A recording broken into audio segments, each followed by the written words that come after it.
আজকে যে বিষয়টা নিয়ে আলোচনা করছি সেটা হচ্ছে ইউকেজি থেকে একদম ক্লাস 2 বা 3 পর্যন্ত বাচ্চাদের গ্রামারটা কিভাবে শুরু করবেন।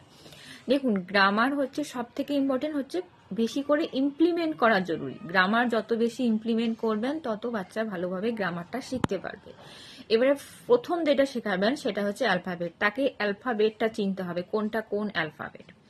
অ্যালফাবেট ভালো করে শেখাবেন। অ্যালফাবেট শেখানোর পরে তারপরে আসবেন vowel sound and consonant sound. কোনগুলো ভাওয়েল সাউন্ডের মধ্যে পড়ে আর কোনগুলো হচ্ছে কনসোনেন্ট সাউন্ডের মধ্যে পড়ে। ভাওয়েল সাউন্ড, কনসোনেন্ট সাউন্ড যখন ভালোভাবে আইডেন্টিফাই করতে পারছে, then go to the next parts of speech. কারণ যখন কথা বলছি, কথা বলার মধ্যেই আমাদের পার্টস অফ স্পিচ আছে। আমি পার্টস অফ স্পিচের একটা ক্লাস করিয়েছি, কিন্তু যেটা রুলসটা ফলো করবেন সেটা হচ্ছে পার্টস অফ স্পিচ শেখাবেন পুরো নাউন টু ইন্টারজেকশন পর্যন্ত। তারপর নেক্সট প্রসিডিউর, এই ধাপগুলো আগে কমপ্লিট করুন।